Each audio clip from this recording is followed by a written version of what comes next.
하다가 이제 전북대에 들어왔습니다. 저는 이제 좀 특이한 게 저희 이제 가족 사진인데 이제 그 애들이 4 명이 있습니다. 4 명이 있는데 남자애만 4 명이 있습니다. 사실 딸을 낳으려고 했는데 실패해서 그래서 계속 끊임없이 낳다 보니까 4명 생겼는데 이제 더 이상 안 되겠더라고요. 그래서 이제 4 명까지 이제 딱 맞췄고, 사실 넷째가 태어나기 전에 제가 생기원에 이제 그 경상도 쪽에 있었는데 이제 와이프가 이쪽에 있었어 가지고 이제 주말부부 하다가 제가 이제 가족을 케어하기 위해서 "전북대에 꼭 오고 싶다."라고 해서 기도하고 준비했더니 이제 전북대에 다행히 오게 돼서 지금 이제 화목하게 이제 4 명의 가정을 꾸리고 있고, 사실 그 4명 사진을 보여드린 이유는 지금 이 시간이 제가 애들 밥 먹이고 씻길 시간이거든요 사실. 그래서 정말 이게 제가 이제 저녁에 시간 내기가 너무 힘들거든요, 육아 때문에. 근데 배준수 교수님이 이제 제가 워낙 존경하기 때문에 이제 와 달라고 하면 당연히 와야 돼서 제가 이제 과감히 1 년에 몇 번 없는 이 저녁 수업을 지금 하러 왔습니다. 그래서 그것 쪼끔 여러분께 강조해 드리려고 이 가족 사진을 좀 갖고 왔습니다. 그리고 한 가지는 한 가지는 지금 제가 나노 SD 할 때 이제 너무 이제 창업할 때 너무 재밌어 가지고 사실 그때 MBA를 땄었어요. 근데 MBA를 주말 MBA를 했습니다. EMBA를 했었어 가지고 주말마다 가서 저녁이라든지 일하면서 했던 수업을 들었어 가지고, 사실 여러분들이 여기서 수업 듣고 이렇게 앉아 있는 게 정말 대단하다는 거를 제가 알고 있어요. 그러니까 일하시고 이렇게 학업을 마치시면서 뭔가 큰 목적이 있어서 아마 여기 학업을 하시는 거를 이제 느껴지기 때문에, 그래서 제가 이 육아라는 이 어려운 이 정말 귀중한 일을 내버려 두고 여러분들을 만나기 위해서 여기에 왔습니다. 근데 슬라이드가 다소 좀 연구에 대한 내용이 좀 많이 있거든요. 근데 연구에 대한 걸 좀 많이 줄이고 제가 이제 목적이라든지 이런 이제 연구에 대한 소개를 좀 여러분께 드리고자 합니다. 근데 저희는 이제 메타 머티리얼을 말씀드리기 전에, 근데 제가 이제 하고 있는 연구는 사실 에너지에 대한 연구를 하고 있습니다. 그러니까 에너지 중에 되게 심플한 질문이긴 하거든요. 저희가 이제 우리나라 애기원에서도 좀 많이 다루고 있는 이슈이긴 한데 1 도씨가 갖고 있는 이 사회적 가치에 대해서 한번 저희가 생각해 볼 필요가 있거든요. 그 질문은 되게 심플합니다. How much is 1 degree C? 되게 심플한데 저희가 선뜻 이게 대답하기는 좀 어려운 질문이긴 합니다. 근데 이게 저희가 좀 더 어려운 이제 매스를 들고 뭐 심플하지만 좀 어려워 보이는 이제 매스를 들고 이걸 한번 계산해 본다고 하면, 이 HVAC라고 하는 에너지는 저희가 이 스페이스를 히팅시키거나 쿨링시키는 데 쓰는 이제 에너지입니다. 근데 보통 이제 가정에서 이 HVAC에 쓰는 에너지는 가정에서 쓰는 에너지의 거의 반 정도 차지하게 됩니다. 그러니까 저희가 컴퓨터도 많이 하고 핸드폰도 많이 하긴 하는데 가장 많이 에너지를 쓰는 부분은 이 스페이스를 이제 히팅시키거나 쿨링시키는데 가장 에너지를 많이 쓰고 있습니다. 그중에 반은 히팅이고 반은 쿨링입니다. 그럼 이제 HVAC 에너지를 이게 미국 같은 경우에는 이제 1 년에 쓰는 양을 보게 되면 670 메가톤에 해당하는 카본 옥사이드, 다이옥사이드, 이산화탄소가 발생되는 에너지와 맞먹고요. 이 가격은 이제 27 빌리언 달러 정도 됩니다. 그러니까 우리나라 돈으로 환산하게 되면 한 3-40조 정도 됩니다. 이게 1 년에 저희가 HVAC에 쓰는 에너지의 양입니다. 근데 물론 이 계산이 지금 좀 오래됐거든요. 지금 아마 에너지 비용이 더 올라갔기 때문에 아마 지금 한 60조 이 정도까지 올라갈 가능성이 있습니다. 최근에 이제 석유에 대한 이 수급도 좀 어렵기 때문에. 근데 이제 저희가 1 도씨를 계산할 수가 있어요. 예를 들어서 저희 스페이스에서 겨울에 1 도씨를 낮추고 여름에 1 도씨를 올리는 겁니다. 근데 그런 운동 많이 하거든요. 정부 공공기관은 좀 많이 하긴 하는데, 그러니까 온도를 올리거나 내리는 데 제한을 두는 거죠. 근데 모든 스페이스에 대한 1 도씨를 올리거나 낮출 때 1 도씨를 그러니까 에너지 세이빙하는 쪽으로 이 더모스탯을 바꾸게 되면 저희가 연간 1 년에 2%에 해당하는 HVAC 에너지를 세이빙할 수가 있습니다. 근데 이거를 금액적으로 환산하게 되면 한 0.55 빌리언 달러, 이렇게 되면 한 7천억 정도 되죠. 물론 이제 에너지 값이 올라가게 되면 이 비용은 또 이제 올라가게 됩니다.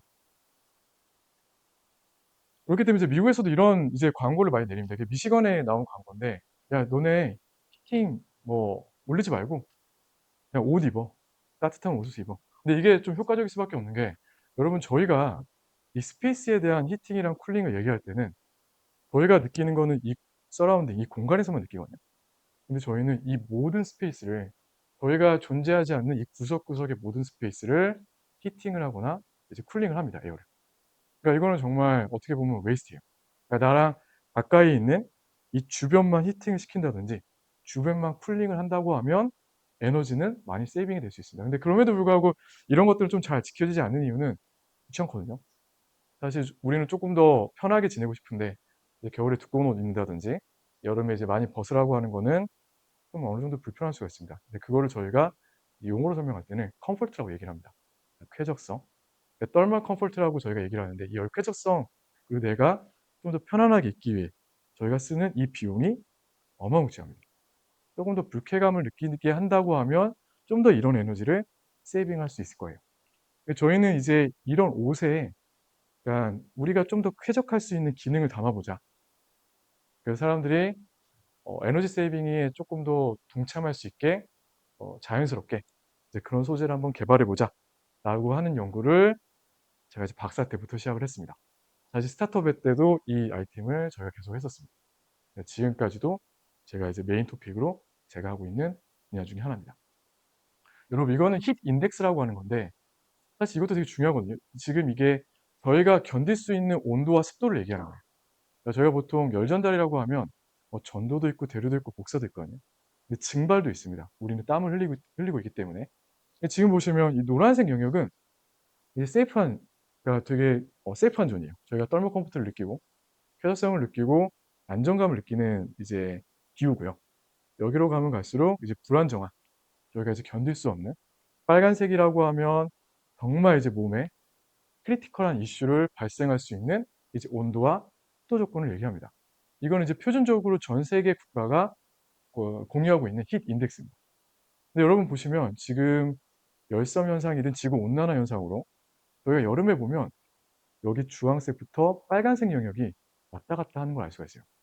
이게 정말 이제 저희 몸에 크리티컬한 이슈거든요. 그러니까 물론 저희가 어느 정도 쿨링이 된다든지 아까 말씀드렸던 이제 의류를 통해서 이 더멀 커버트를 느끼게 되면 에너지도 세이빙할 수 있지만 저희 몸에 이런 헬스 프로브럼도 저희가 쪼끔 어느 정도 이제 프로텍션 할 수 있는 이런 기능을 가져갈 수 있습니다.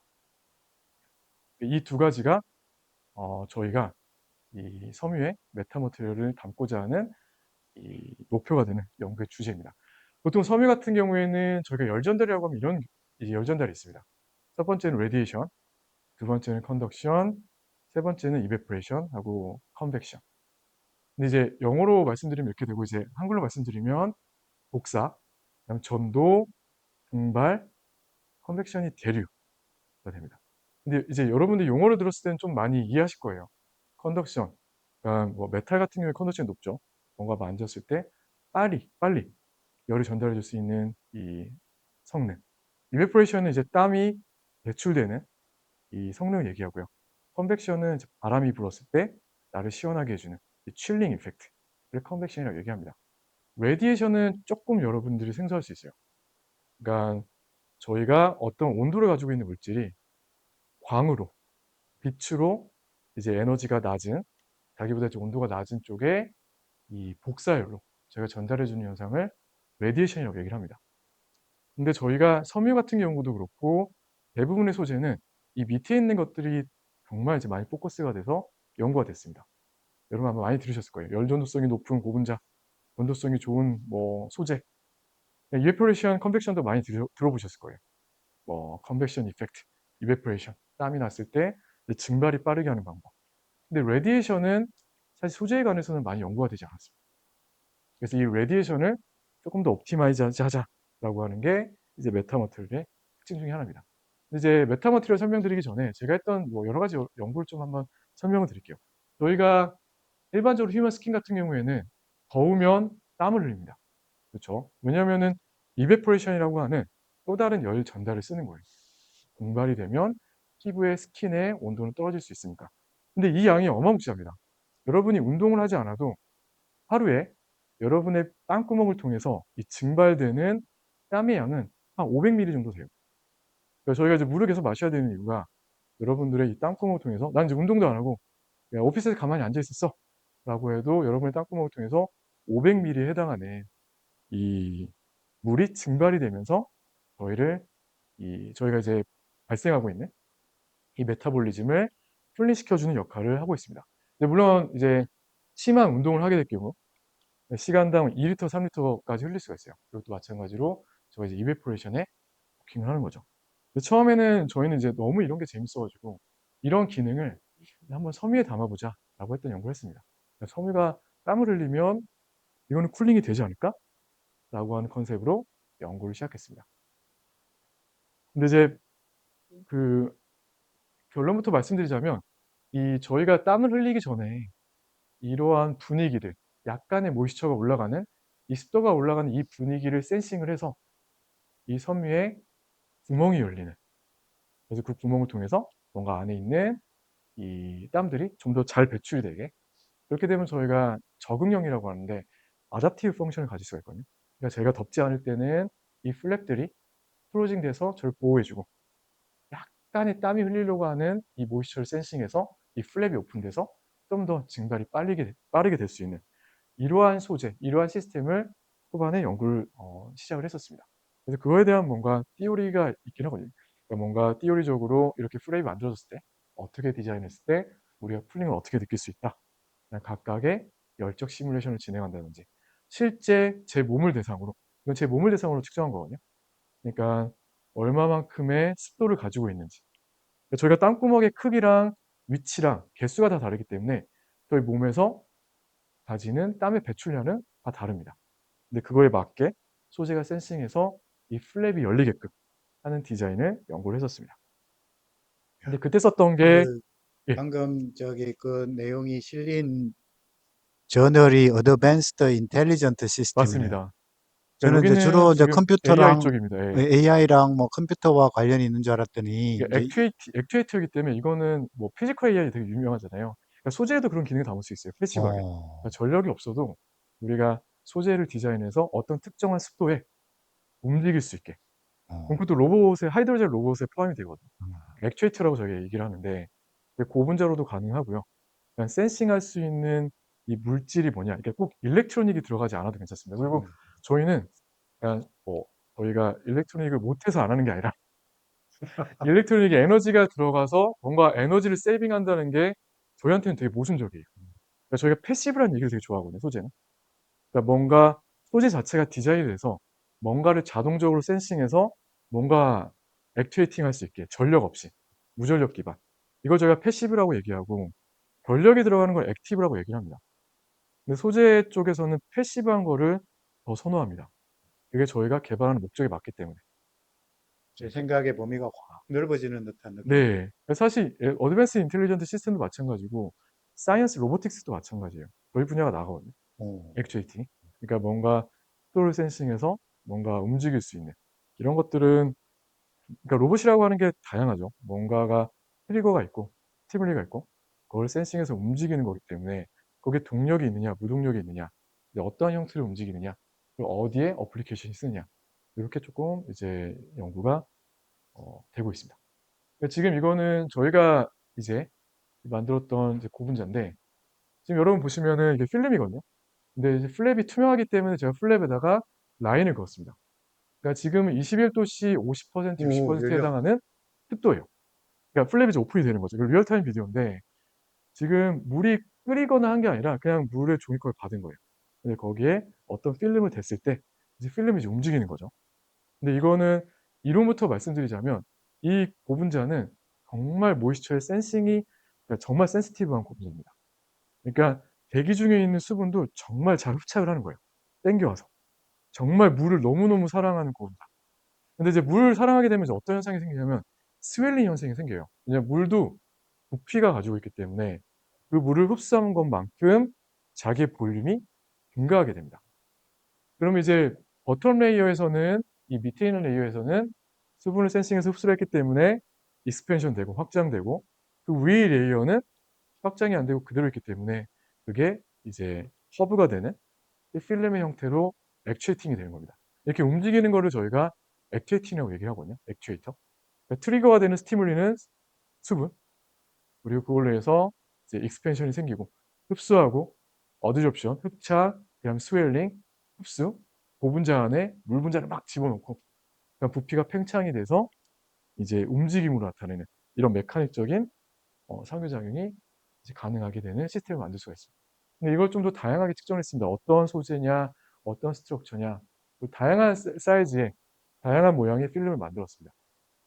그리고 보시면은 이런 것들을 다양한 선미에 한번 적용 한번 해봐서 어떻게 하면 이제 움직임이 이 플랩 오프닝이 좀 더 극대화할 수 있을지 아니면 좀 더 움직임이 재밌게 나타날 수 있는지 이런 것들을 이제 연구를 진행을 했었습니다.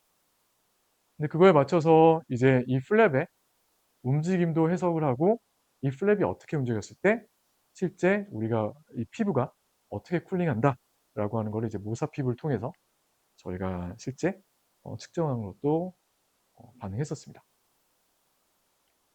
근데 이제 이런 이제 데이터를 보시면 여러분 이제 뭐 이게는 피지빌리티는 있는데 그러니까 가능성이 있긴 한데 음 플랩이 되게 우습잖아요. 그러니까 우리 몸에 플랩이 달려 있고 제가 이렇게 강의를 하다가 더우면 자동적으로 이렇게 열리고 이게 좀 많이 우습고 어플리케이션이 쪼끔 이제 이상할 수도 있거든요. 막 뚜껑이 열리듯이. 근데 사실 이 과제는 끝날 때쯤에 나이키랑 같이 한번 뭔가를 해 본다고 해서 약간 산학을 한번 해 봤었거든요. 근데 그때는 이제 이슈가 뭐냐면 어떻게 하면 작게 플랩을 만들 수 있을까? 그게 가장 중요하죠. 그다음에 이렇게 플랩이 만들어지고 이런 필름이 만들어졌을 때 이 섬유에서는 가장 중요한 게 가장 듀러빌리티에서 허들이 큰 게 세탁입니다, 세탁. 워싱 테스트. 근데 그걸 얼마만큼 견딜 수 있을지. 그래서 그런 것들에 대한 연구를 후속으로 계속 진행을 했었습니다. 플랩은 거의 뭐 5mm, 3mm 이런 수준까지도 워킹을 하고요. 그 미만이 되면 쪼끔 힘들긴 한데 이제 그런 이제 패턴이 있을 때는 밖에서 봤을 때는 플랩 오프닝이 잘 보이진 않거든요.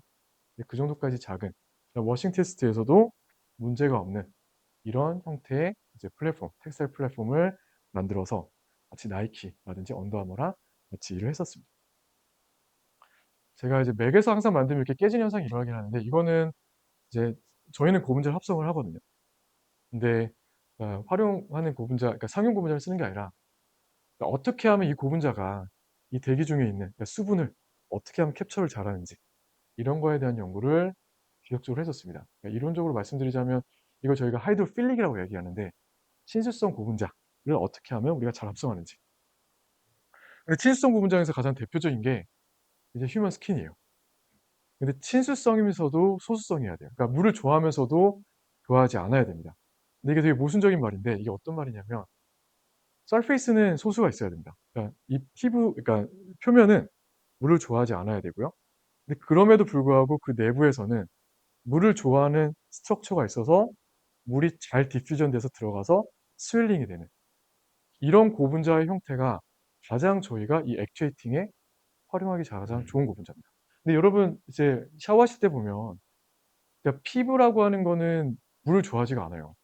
그러니까 물이 뭐 좋아한다고 할 수도 있긴 한데 아주 좋아하지는 않습니다. 그러니까 물이 닦이기도 하고 흐르기도 합니다.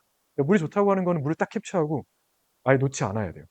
여러분 뭐 셀룰로스라든지 옛날에 이제 저희가 활용을 많이 했었던 이 속옷 소재 이런 것들을 물을 딱 흡착을 시키면 절대 안 뺏기려고 하거든요. 워낙 물을 좋아해서. 근데 피부는 그렇지는 않습니다. 근데 그럼에도 불구하고 저희가 이제 목욕탕에 오래 앉아 있으면 이렇게 쭈글쭈글해집니다. 이거 왜냐면 그 안에 수분이 들어간 거거든요. 그러니까 서페이스 표면은 수분을 별로 좋아하지 않는데 얘는 수분을 흡수합니다. 그래서 이렇게 울퉁불퉁한 현상이 나타납니다. 이건 그 안에서 이미 스웰링이 된 거예요. 그 물을 흡수해서.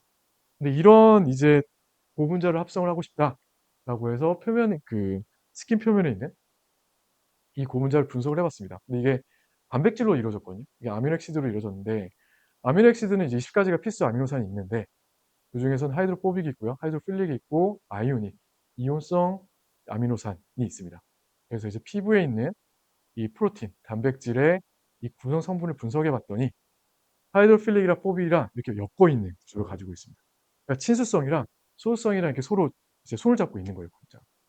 그래서 이런 고분자를 발견하고 내가 만약에 이런 고분자를 합성하게 되면 이 피부랑 되게 유사한 고분자를 만들 수 있겠구나.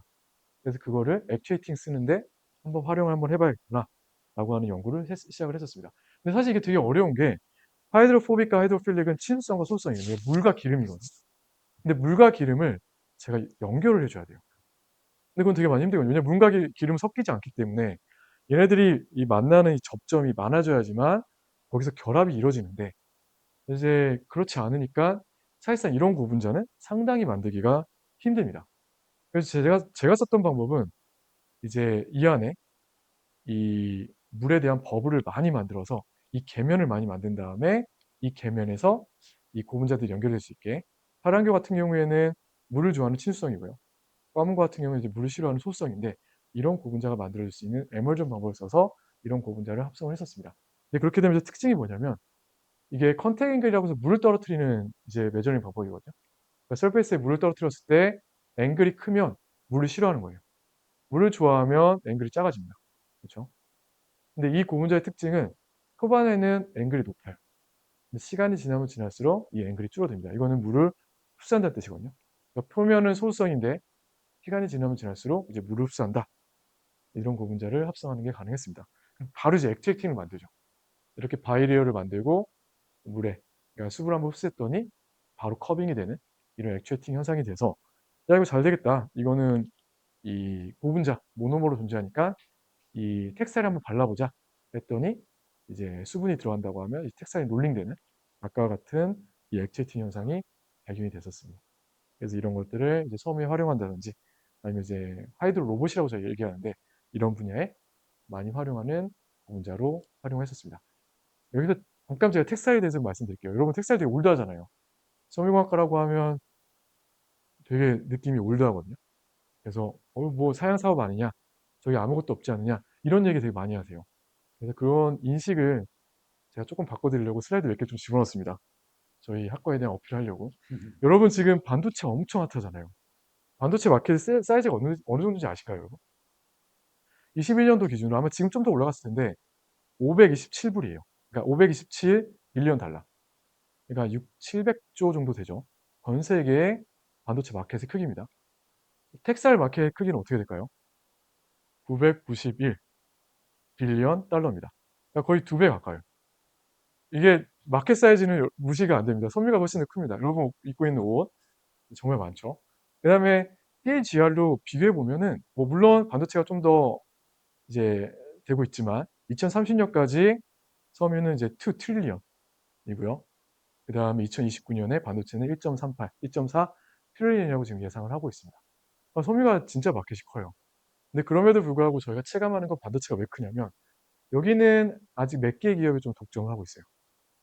섬유는 정말 많은 기업들이 이익을 나눠 먹고 있습니다. 근데 이 큰 기업 중에 2개가 한국 기업이에요. 그래서 저희가 체감할 때는 반도체가 우리나라 이제 미래의 먹거리라고 생각을 하는데, 물론 맞죠. 하지만 섬유 산업의 이 마켓 크기도 절대 무시하지 못한다. 뭔가의 신기술이 들어가면 뭔가 해볼 수 있는 마켓 사이즈이긴 해요. 그러니까 모든 섬유에서 활용할 수 있는 기술 하나를 개발하게 되면 이재용보다 더 부자가 될 거예요. 확실하게. 그런 마켓 사이즈입니다. 뭔가를 트라이 해볼 수 있는 거는 가능해요. 근데 이제 이게 됐던 게 저희 80년도, 70년도에서는 반도체 산업 같은 게 섬유 산업이었어요. 그때 가장 똑똑하신 분들이 이 화공과에 갔습니다. 섬유, 염색이라든지. 왜냐하면 그때 우리나라의 메인 수출 상품은 섬유였거든요. 근데 물론 이제 그게 이제 동남아시아로 많이 넘어가긴 했는데, 이제 마켓 사이즈는 정말 크다. 사실 저희가 이제 어렸을 때 많이 배우잖아요. 세 가지만 있으면 먹고 사는데 문제 없다. 의식주거든요. 집값 지금 엄청 사람들 핫하잖아요. 맨날 부동산 얘기하고. 먹거리 엄청 많이 얘기하죠. 텔레비전에 뭐 셰프, 유명한 셰프 많이 나오고 하고 있고. 근데 그거랑 버금가게 옷도 중요합니다. 여러분 셀폰이 없어도 사는데 문제 없어요. 컴퓨터가 없어도 살 수 있습니다. 하지만 옷이 없으면 여러분 살아갈 수가 없습니다. 먹을 게 없어도 살아갈 수 없고, 집이 없어도 살아갈 수 없습니다. 이 세 가지는 저희가 살아가는 데 꼭 필요한 거라고 저희가 초등학교 때부터 많이 배웠던 겁니다. 근데 그중에 하나가 섬유가 여기 있습니다. 네, 그만큼 중요하다는 얘기를 다시 한번 여러분 말씀드립니다. 근데 섬유에 대한 걸 여러분이 조금 착각하시는 게, 섬유는 제가 섬유를 좀 연구하는 사람으로서 생각하는 섬유는 프로텍션입니다. 그러니까 저희가 패션이라든지 미를 얘기하는 건 아니에요. 그거는 뭔가 패션 디자인이라든지 의상학과, 의류학과가 있죠. 그러니까 제가 생각하는 크로딩은 이 크로딩을 통해서 여러분을 보호하는 거예요. 그러니까 여러분들, 제가 이제 정말 연구하고 싶은 거는 우주복이라든지, 그러니까 우주 활동을 했을 때 이제 우리를 보호할 수 있는, 아니면 뭐 소방관 옷이라든지, 그러니까 정말 이제 스페셜티가 있는 옷들 있잖아요. 이런 것들이 정말 이제 프로텍션이 중요한. 그래서 저희가 이 세 가지 중에 이제 의의가 있는 거죠. 남들한테 멋지게 뽐내려고 이 의의가 있는 게 아닙니다. 클로딩이 있는 게 아니라 우리를 보호해 주기 위해서. 위키피디아 보면 클로딩에 대한 정의는 프로텍션밖에 안 써 있어요. 거의 대부분. 프로텍션, 베리어, 뭐 하이제닉, 울트라바이올렛 레디에이션, 뭐 벨트, 프로텍션, 인슐레이션. 인슐레이션도 지금 프로텍션의 한 의미죠. 그래서 저희는 이 프로텍션에 대한 연구를 하고 있다라고 생각하시면 될 것 같습니다. 이거는 뭐 섬유를 좀 디테일하게 보는 건데 이게 오른쪽이 섬유를 SEM 사진으로 찍은 거거든요. 그러니까 전자현미경으로. 그러니까 제가 이제 섬유를 이렇게 많이 찍는데 그러니까 미국에서도 섬유를 이렇게 찍을 때 그러니까 정말 이제 유명한 교수님들이라든지 이런 분들이 전자현미경 뭐 올 때 저한테 제가 이런 거 찍고 있으면 물어보세요. 이 샘플 어떻게 만들었냐고. 무슨 샘플이냐고. 그러면 제가 이제 웃으면서 지금 그 교수님이 입고 있는 옷이라고. 그러니까 이게 섬유라고 하는 구조가 정말 신기하게 생겼습니다. 그러니까 정말 오랜 기간 동안 옵티마이즈가 되어 있는데 저희는 이런 구조를 잊어먹고 그러니까 우리가 입고 있는 섬유가 이런 구조를 가지고 있다는 것조차도 모르겠어요.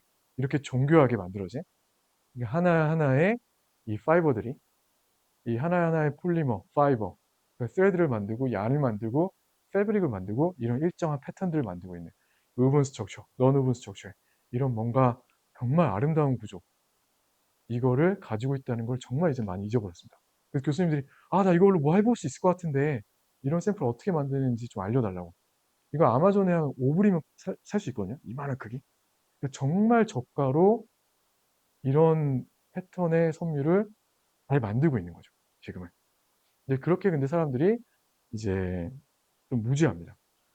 쓰고 있는 소재는 정말 옵티마이즈가 많이 됐습니다. 여러분 아마 아는 소재가 많을 텐데 폴리에스터 거의 대부분이에요. 70% 정도 차지를 하고 있고 커튼 20%, 나머지가 이제 스페셜티, 뭐 울이라든지 뭐 셀룰로스 아세테이트라든지 이런 것들을 활용하고 있습니다.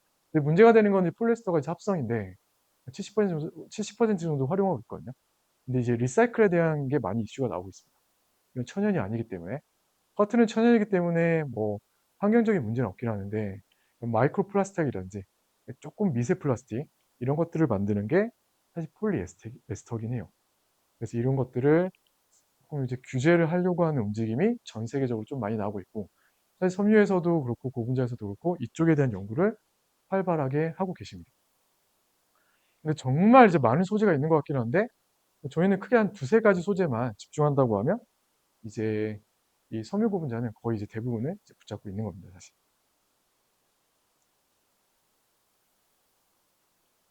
뭐 섬유 고분자의 특징이고요. 이거는 제가 그냥 스킵하도록 하겠습니다. 이거는 뭐 다양한 프로퍼티가 있다 정도까지만 여러분 기억하시면 좋을 것 같고 되게 이제 올드한 그림이잖아요. 그러니까 이 스피닝 방법인데 아까 여러분이 보셨던 그런 뭔가 아름다운 정말 패턴이라든지 정말 신기한 이런 그런 모양들은 이런 식으로 만들어집니다. 이제 프로세스가 정말 오랜 시간 동안 디벨롭이 된 거기 때문에 이제 몇 가지 방법, 이제 저희가 스피닝이라고 얘기하는데 이런 방법으로 저희가 섬유를 만들고 있습니다. 또 하나 재밌는 사실 한번 말씀드릴게요. 제가 아디다스랑 과제를 한 2, 3년 동안 했었거든요. 근데 아디다스의 가장 하이엔드 옷은 클라이마출이에요. 땀이 배출이 정말 증발이 빨리 되는 컨셉인데 이 클라이마칠 같은 경우에는 섬유를 세 가지 섬유를 씁니다. 정말 미세한 섬유, 중간 사이즈 섬유, 그다음 누들 타입의 섬유. 이거 보면 면발처럼 생겼어요. 누들처럼 생긴 이유가 뭐냐면 이제 이베퍼레이션, 증발이 빨리 하게끔 하는 건데 이 피부에 닿는 부분은 이 누들 타입을 쓰고 있고 중간 레이어에는 20 마이크로짜리 파이버를 쓰고 있고 이 탑 부분에는 10 이게 탑 부분이거든요. 10 마이크로에 해당하는 되게 미세한 파이버를 쓰고 있습니다. 이게 증발에 최적화되어 있는 3 레이어 스트럭처인데 이걸 1 레이어로 만들어서 비싸게 팔고 있죠. 클라이마칠 같은 경우에는 이제 뭐 티셔츠 하나에 4만 원, 3만 원. 그러니까 축구 선수도 입고 있고요. 뭐 재미난 사실 한번 말씀드릴게요. 티셔츠 하나는 한 90에서 100g 정도 합니다. 근데 여기 있는 섬유를 딱 길게 하나의 이제 섬유를 길게 늘리게 되면 10km 정도 해당이 돼요. 그러니까 10km에 해당하는 섬유를 엮어서 이 100g짜리 옷으로 해서 여러분이 하나를 입고 있는 거죠. 그렇게 생각하면 정말 하이엔드 기술이 들어가 있는 이 완성품이긴 합니다. 이제 메타 얘기를 한번 여러분께 해드리려 합니다. 여기까지가 소론이었고요. 이제 메타 얘기 한번 말씀드릴게요. 메타는 사실 광학 얘기입니다, 사실. 그러니까 메타라고 하는 얘기는 이때까지 없었던 광학을 저희가 메타라고 얘기를 합니다. 그러니까 일반적인 소재가 갖고 있는 광학 성질. 그러니까 예를 들어서 여러분 거울을 보면 반사가 되죠. 내 얼굴이 보이는 거거든요. 근데 거울을 봤는데 내 얼굴이 보이는 게 아니라 뭐 내 미래의 얼굴이 보인다든지 이런 거는 광학적 메타 특성이 될 수 있어요. 물론 이런 건 없지만 미래를 볼 수 있는 거는. 그러니까 뭔가 우리가 일반적으로 생각할 수 있는 소재의 광학 특성이 아닌 뭔가 정말 새로운 광학 특성이 나오는 현상, 나오는 소재를 저희는 메타 머티리얼이라고 얘기합니다. 근데 광학을 제가 이제 패브릭에서 컨트롤하는데 어떤 식으로 컨트롤하냐면 여러분 요런 게임이 있어요, 앱에서. 어떤 게임이냐면 여기서 지금 라이트가 나가는 거거든요. 라이트가 나가고 여기 거울들이 있습니다. 거울들이 있고 그럼 여기 라이트가 나가면 거울에서 반사가 되는 거거든요. 입사각과 반사각이 똑같은 이게 반사의 법칙인데 반사가 되고 돼서 이제 어딘가에 갈 텐데 이 게임의 목적은 여기에 광원이 있고 여기에 이제 목적 이 광이 여기에 흘러가게 되면 이제 게임이 끝나는 이런 게임이 있습니다. 그럼 중간에 거울들이 많이 있는데 거울들의 각도를 컨트롤해서 이제 광들이 막 돌고 돌아서 이 광이 여기에 딱 도달하게 되면 게임이 끝나는 게임입니다.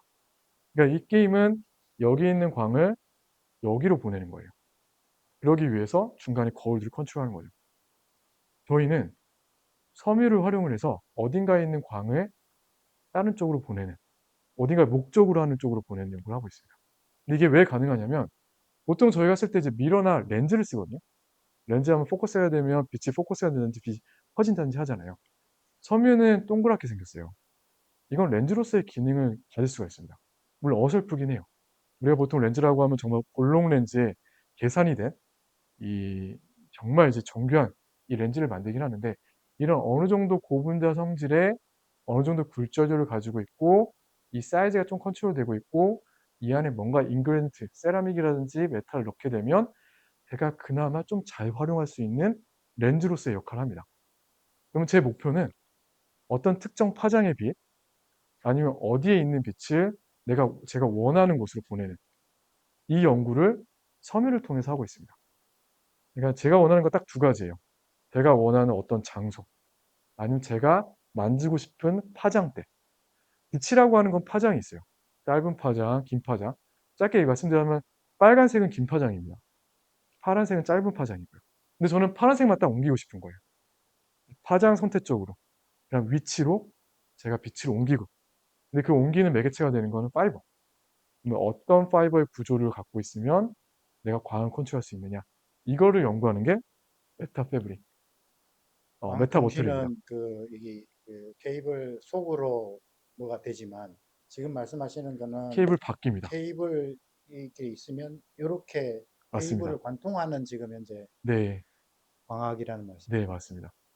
이제 그거를 컨트롤하는 게 저의 목적입니다. 근데 그게 이제 어떻게 연결이 되냐, 에너지랑. 사실 광원에 대한 얘기를 해야 되는데 여러분 광원은 여러분이 알고 있는 거는 광학이거든요. 비즈블형이요. 400부터 700 나노, 빨간색, 파란색. 하지만 광이라고 하는 건 250 나노부터 쫙 있습니다. 이쪽으로 쫙 가면 이제 X선도 있고 여러분 셀폰에서 주고받고 있는 이 센서 이것도 다 광원이거든요. 그 레디에이션이거든요. 라이트로 다 활용을 하고 있습니다. 근데 제가 다루고 있는 건 UV부터 IR까지 지금 다루고 있습니다. 근데 파장으로 보면 이제 250 나노부터 20 마이크로까지 해당을 하고요. 그러니까 저희가 가장 많이 알고 있는 광원은 비즈블, 이제 가시광선이고요. UV는 여러분 많이 아시죠? UV 차단제. 그러니까 뭐 정말 강한 빛인데 우리 얼굴에 데미지를 줄 수 있는 여러분들 UV 차단제를 바르고 있는 이제 이런 광학이 있고요. NIR이라는 게 있고요. 이 비즈블 영역에 가깝게 그다음 좀 더 멀리 IR이라는 영역이 있습니다. 인프레드, 그러니까 적외선이라고 저희 얘기하죠. 여긴 근적외선이라고 저희 얘기를 합니다. 근데 이제 이런 파장이 있는데 이 파장이 지금 뭐에 해당하냐면 태양빛은 UV, 비즈블, NIR로 이루어졌어요. 그러니까 가시광이 있는데 NIR 영역도 되게 크게 있습니다. 에너지 영역의 50%를 차지해요. 태양광이. 그러니까 우리 눈에 보이진 않지만 꽤 많은 양의 에너지를 갖고 있는 게 NIR입니다. 태양빛에. 그리고 IR이라고 하는 거는 여러분 몸에서 나가는 파장이 IR이에요. 그러니까 온도를 갖고 있는 물질은 모두 다 레디에이션을 발산합니다. 근데 그 온도에 맞게 파장을 갖고 있거든요. 우리가 이제 체온이 32도인데 36도, 32도인데 이때 온도를 갖고 있게 되면 10마이크로에 해당하는 이 레디에이션을 발산하게 됩니다. 이게 블랙바디 레디에이션이라고 저희 얘기를 하거든요. 그러니까 여러분들은 빛을 발산하고 있어요. 그러니까 이게 사람이 인기척을 느낀다고 하는 게 뭐냐면 여러분이 발산하는 이 레디에이션을 느끼는 거예요. 나에게 모르게. 그게 레디에이션입니다. 근데 여러분 보시면 파장이 달라요. 당연히 이제 태양빛은 태양은 그 6000 켈빈이기 때문에 고온이기 때문에 더 짧은 파장의 빛을 발산하는 거고 사람의 몸은 그거보다 훨씬 낮은 온도이기 때문에 긴 파장을 발산하는 겁니다. 그러면은 이 파장대에 해당하는 제가 추가도를 이 섬유에 조절할 수 있다고 하면 극단적으로 쿨링이나 극단적인 워밍을 만들 수 있어요. 아까 이제 그 배준수 교수님도 질문하셨는데 섬유에 방울이 두 개가 있는 겁니다. 위쪽으로는 태양이 있는 거고요. 밑에는 사람의 체온이 있는 거예요. 더 심플하게 말씀드리자면 이 여기에 있는 태양빛을 다 투과시키고 10마이크로에 해당하는 빛을 반사시키는 옷이 있다고 하면 내 몸에서 나가는 레디에이션 다 반사시켜서 다시 저한테 보내요. 땀복이거든요. 어떤 알루미늄 같은 걸 이제 많이 뿌리는데 이제 복싱 선수라든지 안에 이제 알루미나이즈 된 이제 메탈 레이어가 있게 되면 내 몸에서 나가는 레디에이션 다 발산 다시 리플렉션이 됩니다. 그리고 태양빛을 다 흡수하게 되면 다 통과시키게 되면 저는 극단적으로 워밍이 나타나요. 엄청나게 더울 수가 있어요. 근데 정말 쿨링을 만든다고 하면 이걸 다 반사시키고요. 태양빛은 다 막고 제 몸에서 나가는 10마이크로대의 영역만 밖으로 보내는 거예요. 그렇게 되면 극단적으로 쿨링이 만들어질 수 있습니다. 근데 여러분이 입고 있는 섬유는 이 레디에이션이 옵티마이즈가 안 됐어요, 최적화가. 가장 최적화가 안 된 게 여러분 그 피 마스크예요. 이 코로나 때 많이 썼잖아요. 그 폴리프로필렌으로 만든 마스크인데 그게 IR의 리플렉션이 40% 정도 가지고 있어요. 그러니까 여러분 이게 끼면 되게 덥다고 느끼는 게 여러분은 아마 '이게 수분이 여기 쌓이니까 덥다.' 이렇게 생각을 많이 하실 텐데 사실 레디에이션도 한몫을 합니다. 여러분 체온을 레디에이션을 40%를 다시 발산하는 거예요. 근데 여러분이 일반적으로 입고 있는 지금 티셔츠 폴리에스터 같은 경우에는 열 방출이 그래도 상당히 좋습니다, 레디에이션은. 한 80% 정도는 방출해요. 그러니까 폴리에스터로 마스크를 만들게 되면 훨씬 더 쿨링이 더 많이 느껴질 거예요. 근데 그런 게 이제 옵티마이즈가 안 된 최적화가 안 된 섬유랑 텍스타일이 너무 많이 있습니다. 보분자도 마찬가지고요.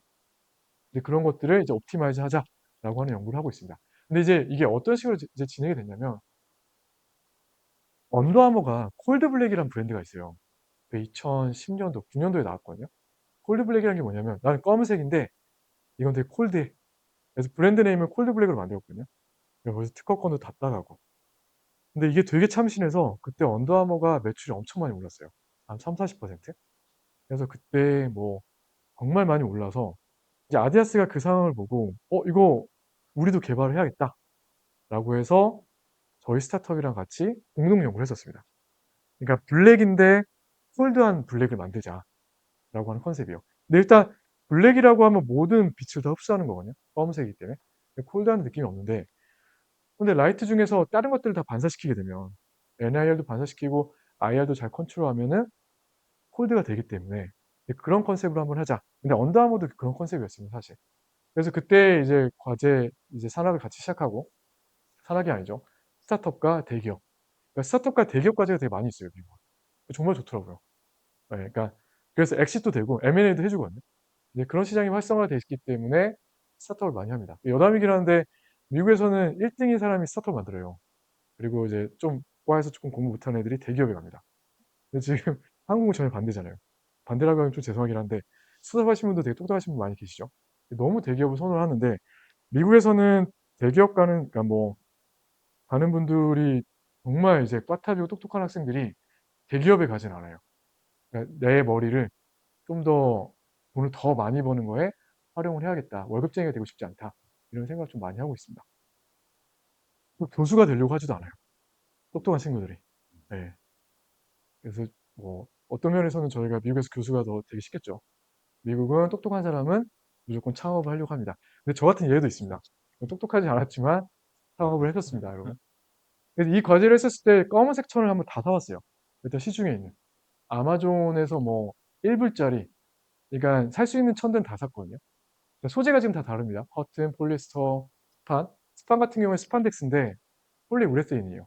PU거든요. 나일론도 있고 실크도 있고 실크는 쪼끔 비쌌고. 뭐 스판, 레이온, 폴리에틸렌. 근데 비싸봤자 뭐 5불도 안 넘습니다, 여러분. 뭐 커튼 여러 가지 다 샀습니다. 이게 염색하는 이 블랙도 염색이 조금 다를 거예요. 근데 저는 이제 궁금했던 게 뭐냐면 이거를 한번 광학을 한번 측정해 보자. 이제 시중에 있는 이제 천들의 검은색의 광을 측정했더니 요런 광을 갖고 있습니다, 여러분. 근데 이제 여러분이 광학 전문가가 아니어도 이걸 해석할 수 있는 게 지금 여기가 과시광 영역이에요. 근데 과시광 영역에 반사율이 없는 건 당연합니다. 검은색이니까. 거기에 이제 반사가 많으면 이제 하얀색이 되는 거죠. 검은색이고 여기 NIR 영역인데 거기에 갑자기 이제 반사율이 올라가요. 그럼 이제 이 섬유는 이제 무슨 섬유를 의미하냐면 검은색인데 태양빛의 나머지 이 NIR 영역은 잘 막는 거예요. 반사를 시키니까. 그러니까 엄청난 섬유거든요. 근데 여기 보면 단 라인이 있는데 이게 레드의 단 라인이 언더아머가 개발한 콜드 블랙입니다. 근데 콜드 블랙의 광학을 측정해 봤더니 시중에 팔고 있는 1, 2불짜리의 그 일반 섬유의 광학이랑 다를 게 없는 거예요. 또 걔네가 특허가 있거든요. 특허가 이제 그 염색 쪽으로 있는데 너무 똑같은 거예요. 그래서 저희 놀랐거든요. 이게 그냥 요게 더 좋잖아요. 노란색. 더 반사가 돼 있잖아요. 그 노란색 섬유 산 다음에 그걸 그냥 콜드블랙 2라고 하든지 네이밍 하나 붙여서 팔면 되는 거 아니냐. 그래서 이제 요거를 아디다스에 레포트했죠. 야 이거 별거 없어 쟤네. 아무것도 없어. 내가 보기엔 브랜드 네임인 것 같아. 마케팅이고. 근데 그렇게 말하면서도 저희가 이제 연구비를 받았기 때문에 이게 왜 그런지 너무 궁금한 거예요, 사실. 그게 더 중요한 거죠. 그게 이제 기술로 개발될 수 있기 때문에. 그래서 이제 섬유들을 디테일하게 보기 시작했습니다. 이 안에 이제 소재 때문인지, 스트럭처 때문인지. 근데 결과적으로 말씀드리자면 이 섬유에서는 이제 과학 산란이 일어나고 있었습니다. 그러니까 산란들이 막 일어나고 있는 거예요. 그러니까 산란들이 많이 일어나게 되면 산란이라는 현상이 많이 일어나게 되면 이 반사율이 올라가는데 이 섬유를 만든 사람들은 과학을 모르기 때문에 그 산란에 최적화돼서 만들진 않았고 만들다 보니까 공교롭게 그게 최적화돼 있는 거예요. 그래서 이거를 갖고 이제 연구를 많이 시작을 했죠. 근데 이제 놀라웠던 거는 이런 과학을 갖고 제가 섬유 회사를 만나면 이 섬유 회사도 이거 섬유 어떻게 만드신 거냐고 본인들 섬유를 갖고 와서 제가 광학만 측정해서 보여줘도요. 이거 엄청난 기술인 것 같다고 얘기할 정도로 본인들이 만든 이 과학도 모르시는 거예요. 그러니까 레디에이션이 정말 옵티마이즈가 안 된 겁니다. 그래서 그때부터 저희는 이 레디에이션만 포커스하기 시작했습니다. 이것만 간단하게 말씀드리고 뒤에 있는 좀 많은 내용은 좀 스킵할게요, 연구 내용은. 여러분 보면 이제 산란이라고 하는 게 어떤 현상이 일어나냐면 고분자 필름은 여러분 빛이 투과가 많이 돼요. 여러분들이 필름을 만들게 되면 그러니까 비닐봉투라든지 비닐하우스 필름이라든지 이런 것들은 빛이 많이 투과가 됩니다. 근데 메탈 같은 경우에는 빛이 반사가 되는 성질이 많이 있죠. 그래서 거울을 만든다든지 여러 가지 메탈은 다 이제 반사 특성을 많이 쓰죠. 근데 저희가 이거를 이제 파우더 형식으로 한번 만들어 볼게요. 그 파우더 형식으로 만들게 되면 어떤 현상이 일어나냐면 빛이라고 하는 게 고분자를 지나갈 때 약간 꺾이게 돼요. 그 굴절이라고 얘기하거든요. 그걸. 산란이라고 얘기를 합니다. 근데 이제 파우더 쉐입이 있다고 하면 꺾이는 게 좀 더 잘 꺾입니다. 그 빛이 직진하는 게 아니라 약간 꺾여서 투과가 되는 거예요. 근데 그걸 굴절, 산란이라고 얘기를 합니다. 근데 여러 파티클이 있게 되면 그 굴절, 산란들이 쌓이게 되면 이 빛들이 통과해서 다시 반대 방향으로 보내게 되는 확률이 올라가게 돼요. 그래서 산란을 통해서 반사가 만들어지는 겁니다. 근데 메탈을 막 쪼개 가지고 파우더로 만들게 되면 이 서페이스 그러니까 표면에서는 반사를 많이 하려고 하거든요. 그럼 광들이 반사 하다 보니까 여기에 트랩이 돼요. 빛이 갇히게 되는 겁니다. 그래서 흡수가 돼요. 근데 이게 이게 가장 이그젬플이 뭐냐면 물은 투명하잖아요. 그러니까 물도 되게 짧은 고분자라고 하면 안 되죠. 짧은 분자죠. 근데 물은 투명한데 구름은 하얀색이에요. 구름은 한 1-2 마이크로에 해당하는 물방울로 되어 있거든요, 드롭플레로. 그렇게 되면 이 산란 현상이 많이 일어나서 반사율이 좋은 하얀색이 만들어지는 겁니다. 근데 메탈 같은 경우에는 이 금속인데 메탈 파우더, 나노 파우더를 만들게 되면 블랙이 돼요. 그거는 이 안에서 광들이 갇히기 때문에. 그래서 저희는 고분자를 활용해서 이 현상을 이용하는 겁니다. 그래서 사이즈를 잘 최적화하게 되면 더 산란 현상이 잘 일어나는 이제 이런 현상을 활용해서 저희가 샘플을 만들게 됩니다. 이것도 마찬가지로 이제 그런 사이즈가 옵티마이즈 돼서 정말 이제 신기한 섬유를 한번 만들어 보자라고 했던 연구고요. 그러니까 모사 피부를 만들어서 저희가 열적 테스트도 진행을 합니다. 여러분 보시면 이게 일반 섬유예요. 이 빨간색이 일반 섬유고 지금 파란색 광학이 저희가 개발한 섬유입니다. 여러분 보시면 뭐 이제 그래프는 좀 복잡하게 생겼는데 빨간색이 지금 태양빛이고요. 여기가 저희 몸에서 나가는 레디에이션입니다. 지금 여기 있는 태양빛을 이 파란색이 더 잘 막고 있어요. 여기 지금 올라갔죠, 광학이. 일반 섬유는 이만큼 막는데 저희가 개발한 섬유는 더 많이 막는다. 그리고 이쪽에서도 여기 지금 올라가 있거든요. 여기 올라가 있으면 이 몸 안에 있는 열을 밖으로 더 많이 빼준다. 그리고 레디에이션만 측정했을 때는 모사 피부를 했을 때는 뭐 10도 이상의 쿨링 효과가 있는 거를 일반 섬유에 비교해서 하는 거를 저희가 알 수가 있었습니다. 그래서 이러한 섬유에 대한 연구를 뭐 지속적으로 하고 있습니다. 뭔가 여러 가지 플랫폼을 활용을 해서 이것도 마찬가지로 그런 연구 중에 하나의 예입니다. 마스크도 한번 옵티마이즈를 했었습니다, 저희는. 그러니까 마스크를 통해서 좀 더 쿨링이 잘 되는 PP 마스크를 그대로 쓰고 그다음에 저희가 코비드를 다 막을 수 있는 이제 이런 특성을 갖고 있으면서도 좀 더 쿨링이 되는 이런 마스크를 연구를 했었고요. 그다음에 필름에 대한 연구도 많이 하고 있습니다. 저희는 고분자 자체를 하고 있기 때문에 이제 윈도우 필름, 그러니까 창문에 딱 붙여서 이 방이 좀 더 쿨링이 될 수 있게 가시광, 그러니까 저희가 볼 수 있는 시야는 확보하면서 이 방 전체를 좀 더 쿨링시켜 줄 수 있는 이런 소재에 대한 연구도 진행을 했었습니다. 그다음에 뭐 이베포레이션, 다른 온도랑 그러니까 다른 열에 대한 전달과 이 레디에이션의 상관관계가 어떻게 되는지 이런 연구도 같이 진행을 했었습니다. 저희는 사실 섬유를 하는데 파이버를 제가 너무 좋아하거든요. 근데 한때 이제 머리카락에 꽂힐 때가 있었어요, 사실. 그러니까 이게 왜냐면은 여러분 울이라든지 그러니까 저희가 동물의 동물의 털을 활용해서 옷을 만들잖아요. 토끼털이라든지 이런 걸 만든 텍스타일이 있기 때문에 이제 사람의 머리카락에 대해서 한번 연구를 한번 해보자라고 하는 거를 거의 학생이랑 시작을 했습니다. 누군가 한번 얘기했던 것 같아요. 자기는 머리카락 한번 연구해보고 싶다. 이게 쿨링 기능이 있는지, 레디에이션 쪽으로. 그래서 이제 머리카락에 대한 연구를 했었습니다. 머리카락 같은 게 좀 특이한 이제 프로퍼티를 가지고 있어요. 근데 되게 특이하게 여러분들의 머리카락 사이사이에는 기공이 되게 많이 있어요. 근데 기공 사이즈가 1마이크로 정도 되거든요. 근데 그 1마이크로에 해당하는 기공이 여러분들의 머리카락이 갖고 있는 과학에 큰 영향을 주고 있습니다. 그러니까 태양빛을 차단하는데 더 많은 역할을 하고 있어요. 이제 그거를 저희가 연구를 통해서 이제 발견했습니다. 요거는 심플하기 때문에 여러분 한번 설명 드려볼게요. 저희가 이제 뭔가에 광을 막는다라고 하면 반사가 좋긴 한데 이 반사를 시켜줄 수 있는 메커니즘은 되게 복잡해요. 그러니까 실제 바이오에서는 내가 어떤 레디에이션을 막겠다라고 하면 다 흡수를 해버립니다. 가장 대표적인 게 멜라닌이에요. 여러분 피부가 햇볕에 많이 노출되잖아요. 그럼 멜라닌이라는 거를 배출해서 여러분 피부를 검게 만들어요. 왜냐하면은 빛을 막기 위해서. 그러니까 멜라닌이 그 UV라든지 그 파장을 흡수를 해 주는 거예요. 그리고 여러분 몸 안으로 들어가지 않게 막아주는 겁니다. 이거는 이제 저희 그 사람뿐만이 아니라 동물도 멜라닌 많이 씁니다. 그게 이제 바이오 생물이긴 하죠. 이제 그렇게 뭔가 업조빙 하면서 이 레디에이션을 막는 방법을 많이 쓰긴 합니다. 근데 이제 문제는 뭐냐면 이 업조빙 할 수 있는 파장이 능력이 부족할 때가 있어요. 멜라닌은 NIR 영역을 흡수를 못 해요.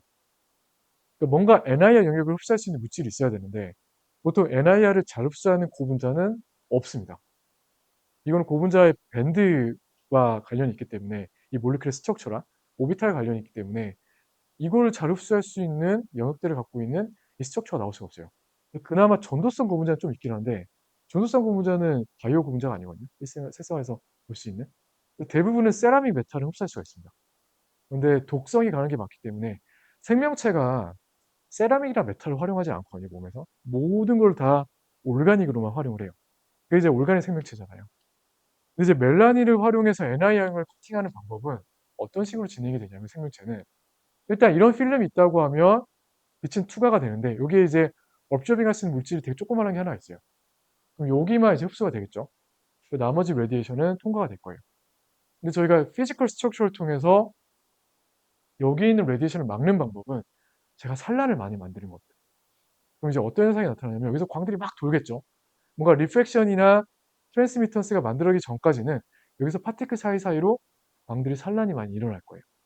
근데 그러는 와중에 이 업저버를 통과하는 빛이 이 빛이 이 이 observer가 이 빛을 만나는 확률이 더 대폭 증가하게 될 겁니다. 그러니까 여기서는 지금 한 번 만나는 거잖아요. 근데 여기서는 막 산란이 일어나게 되면 그 빛들이 돌고 돌아서 여기를 지나가는 빛들의 이 찬스가 더 높아지게 되는 거예요. 그렇게 되면 observing할 수 있는 프로퍼티가 증가하게 되는 겁니다. 근데 1 마이크로 때 해당하는 이 기공은 NIR 영역을 되게 잘 산란을 시켜요. 그렇게 해서 이 멜라닌의 NIR observing 되는 프로퍼티를 많이 증가시킵니다. 그래서 선라이트를 블로킹하는 이 에피션시가 여러분의 머리카락에는 기능이 가지고 있습니다. 그러니까 이제 되게 우스갯소리로 여러분들 뭐 좋은 샴푸 많이 쓰시잖아요. 푸석푸석해지지 않게. 그렇게 되면 NIR을 막지 못하게 되는 거예요. 오히려. 어느 정도 머리카락이 푸석한 게 여러분이 이제 햇볕으로부터 여러분의 두피를 보호할 수 있는 방법 중에 하나입니다. 사실 우스갯소리로 이때 이 연구를 하기 위해서 처음에는 머리카락이 많이 필요했었기 때문에 온라인에서 가발을 샀었어요. 진짜 사람 머리카락이라고 해서. 한창 테스트를 많이 2-3개월 했었는데 그게 가발이었더라고요. 그러니까 라일론으로 만든 머리카락이었더라고요. 그 중간에 이제 학생이 발견하게 돼서 제가 이제 회사에 연락해서 막 따주고 했는데 뭐 어떻게 할 수가 없어 가지고 그다음에는 이 연구를 하는 학생이 자기 머리를 잘랐어요, 테스트를 하기 위해서. 근데 이제 그래도 머리카락이 부족해서 학생들이 아침에 이제 미장원 하나를 뚫어서 거기서 죽치고 앉아 있었습니다. 그래서 긴 머리 자르시는 분 있으면 이제 쓰레받기로 머리카락 갖고 와서 봐서 저희가 이제 랩에서 실험했었어요. 그걸 한 머리카락 한 일주일치를 모았던 것 같아요. 그래서 이 논문에 보면 이게 PNAS 논문인데 좋은 논문이거든요. 여기 에크놀로지 가면 그 살롱 이름이 적혀 있습니다. 응. 미장원 이름을 적어 놨습니다. 차마 봉저자로 둘 수는 없고 그래서 제가 그 이제 프린트해서 그 미장원 그 주인님께 원장님. 드렸거든요. 에크놀로지 달았구나. 나중에 미장원 좀 광고하실 때 쓰시라. PNS 페이퍼 좋은 페이퍼다. 근데 뭐 잘 모르시고 그냥 버리시더라고요. 에크놀로지에는 그 살롱의 이름과 그 위치까지 제가 정확히 다 적었습니다. 그 살롱을 꼭 가시라고. 네. 해외 저널에. 그래서 뭐 떨모 테스팅에서 제가 이제 이런 것들을 봤던 이 연구 결과가 있습니다. 이거는 제가 요즘 하고 있는 연구인데 이거는 제가 그냥 스킵하도록 하겠습니다. 이게 저희 쪽에 하는 연구의 트렌드이긴 한데 저희는 이제 온도나 환경에 따라서 광학이 변하는 이런 소재를 하고 있습니다. 뭐 갖다 붙이자면 이것도 피지컬 AI 중에 하나겠죠. 그러니까 변조할 수 있는, 광학에 변조할 수 있는 소재에 대한 연구를 하고 있다 정도까지만 기억하시면 좋을 것 같아요. 근데 왜 이런 연구를 하냐면 극단적인 쿨링, 극단적인 워밍이 우리나라에는 필요 없어요. 우리나라는 겨울은 너무 춥고 여름은 너무 덥기 때문에 뭔가 빌딩 소재에 뭔가 윈도우 필름을 붙였는데 극단적으로 쿨링만 된다고 하면 겨울에 너무 춥거든요. 그래서 겨울에는 좀 더 따뜻하게 해줄 수 있고 여름에는 좀 더 시원하게 해줄 수 있는 뭔가 이런 적응형 필름이 있으면 좋겠다라고 생각해서 광학이 온도나 습도에 따라서 좀 변할 수 있는 이런 소재를 최근에는 정말 많이 하고 있습니다. 지금 방금 그거는 이제 네. 사이언스지에 나온 건가요? 이거는 이제 이그젠플인데 제가 사이언스 쓴 건 아니고요. 아, 그러니까. 21년도에 이제 사이언스 페이퍼가 이게 나왔는데 이게 지금 멀티 레이어 구조로 이걸 만들었거든요. 반도체 기술로. 그래서 저희가 윈도우 필름으로 반도체 기술을 활용하기는 되게 힘들어요. 백큐um 잡고 뭔가 스퍼트 방망 만드는 게 이렇게 붙이는 거라고 하면은 여러분 이거 샤시도 비싸긴 한데 반도체 기술이 들어가게 되면 이거는 뭐 거의 컴퓨터랑 똑같거든요, 가격이. 그러니까 뭔가 좋은 기술이 있어도 이 코스트가 다운이 되는 기술이 만들어야 되는데 그러니까 저는 이제 주로 고분자를 많이 하고 있기 때문에 제가 조금 하려고 하는 건 컴포지 형태로 좀 많이 하고 있습니다. 그러니까 이 라이트 인터랙션이 레이어와 레이어 사이에 일어나는 이런 반도체 현상이 고분자 안에 파티클을 가두어서 파티클과 파티클 사이에 현상이 나타날 수 있게끔 하는 연구를 하고 있습니다. 그래서 비슷한 프로퍼티가 나오게끔. 그러니까 저희는 컴포지 형태입니다. 여기는 반도체 기술이고요. 저희 랩에는 반도체도 합니다. 아니, 반도체가 아니라 스프터링도 있습니다. 반도체에서 활용하는 디바이스도 있긴 한데 근데 이제 저희도 유기소재 섬유공학과라고 해서 섬유만 하는 게 아니에요, 여러분. 저희도 반도체를 이제 살펴보고 하고 있습니다. 근데 이게 저희가 적용될 수 있는 그러니까 분야가 있고 적용될 수 없는 분야가 있어요. 그러니까 섬유에도 반도체 기술을 접목이 가능한데 그럼 여러분이 입고 있는 섬유는 컴퓨터보다 비쌀 수가 있어요. 그건 의미가 없잖아요, 사실. 이제 그런 부분을 좀 더 저희가 좀 매니징을 하고 있습니다. 그래서 저희는 이렇게 파티클과 파티클 사이의 인터액션 쪽으로 연구를 하고 있습니다. 그래서 그렇게 비슷한 이제 과학이 나오게끔 구현하게끔 연구를 하고 있습니다. 지금 이게 이제 파티클과 파티클 사이에 이제 그런 과학이 나오는 현상들을 연구한 겁니다. 이거는 최근에 한 연구입니다. 작년에. 그래서 연구가 나왔고요. 지금은 그래서 뭐 이베프레이션, 그러니까 이베프레이션이 아니라 적응력, 그 다음에 좀 더 각도를 컨트롤할 수 있게. 이제는 조금 더 신기한 얘기긴 한데, 제가 이렇게 지면에 서 있게 되면 제가 옷을 입고 있을 때 지면에서 올라오는 에너지가 있어요. 지열이죠. 근데 저는 쿨링이 된다고 하면 위로 에너지를 보내줘야 된다. 그렇죠? 그래서 방향에 따라서 제가 이제 에너지 레디에이션을 쏴주는 이 능력이 다르게끔 소재 디자인을 하고 있습니다. 그리고 이제 마찬가지로 온도에 따라서 이런 적응력, 이 프로퍼티가 가질 수 있게끔 하고 있는 연구랑 다른 열 전도랑 함께해서 좀 더 이제 레디에이션을 극대화시키는 이런 연구를 하려고 하고 있습니다. 근데 사진을 담지 않았는데 여러분 거의 아마 비슷한 세대인 것 같거든요. 그 옛날에 저희가 아닌가요? 저도 나이 많습니다, 여러분. 저 아까 애들 4명 있었잖아요. 첫째가 초등학교 5학년입니다, 여러분.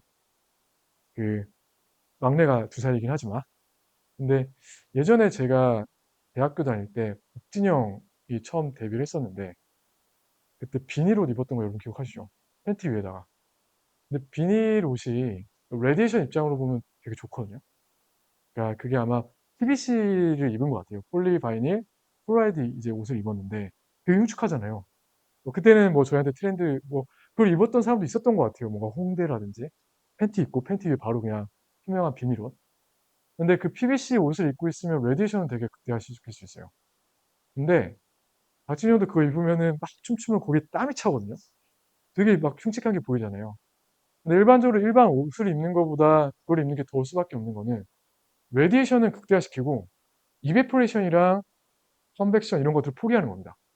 근데 사실 레디에이션 연구하시는 분들이 이런 거 되게 많아요. 그러니까 정말 사이언스에 버금가는 논문을 쓰셨는데 레디에이션은 정말 옵티마이즈가 많이 됐어요. 근데 이베포레이션과 컨벡션은 더 안 좋아진 거예요. 그러니까 결과적으로 보면 전체 총괄로 보면 에너지가 더 안 좋아졌습니다. 근데 그럼에도 불구하고 좋은 논문을 쓰는 이유는 뭐냐면 다른 트랜스포를 아예 측정을 안 해요. 레디에이션만 정말 최첨단으로 간다고 하면 우리가 생각하는 정말 네이처 자매지 이런 전호도 정말 많이 있습니다. 섬유에 대해서. 근데 이제 그런 것들이 프랙티컬하게 뭔가 상업화는 될 수 없죠. 근데 저희는 제가 이제 스타트업을 했기 때문에 돈 버는 게 너무 관심이 많습니다, 사실. 그러니까 좋은 논문 쓰는 것도 관심 있긴 한데 좋은 논문보다 돈 버는 거 좀 더 관심 있긴 하거든요. 좀 더 실용성이 있는 이제 연구 쪽에 좀 더 집중하다 보니까 다른 열 전달과 함께하는 레디에이션 이쪽에 대한 연구를 저희는 좀 많이 집중을 하고 있습니다. 레디에이션만 딱 포커스하는 뭔가 그 박진영의 그 옷 같은 이제 그런 프로퍼티를 가지고 있는 거는 이제 개발하는 거 좀 지향하려고 하고 있습니다. 그래서 어플리케이션 두고 있고요. 다양하게 이제 하고 있습니다. 이건 이제 항균 특성이 있는 섬유. 근데 항균을 이제 광학으로 이제 컨트롤하는 이제 이런 연구도 하고 있고요. 이거는 이제 여러 가지 광이 아답티브 펑션으로 원조가 되게끔 하는 연구도 진행을 하고 있습니다. 사실 섬유는 이 파이버에 대한 스피닝은 지금 동남아로 많이 넘어갔는데 사실 지금 중국이 탑인 것 같아요. 솔직히 말씀드리면. 중국 진짜 잘합니다. 그래서 중국에 잘하는 학생을 뽑고 싶어서 중국 교수님한테 학생 한 명을 대학원을 받고 싶다고 해서 이제 추천을 받아서 한 명을 제가 뽑았어요. 이 친구는 중국에서 가장 좋은 섬유 대학교로 중앙 유니버시티가 있거든요. 거기서 석사를 마치고 이 중국 같은 경우에는 박사가 없어도 교수를 할 수 있거든요. 교원으로. 워낙 이제 학교가 많기 때문에.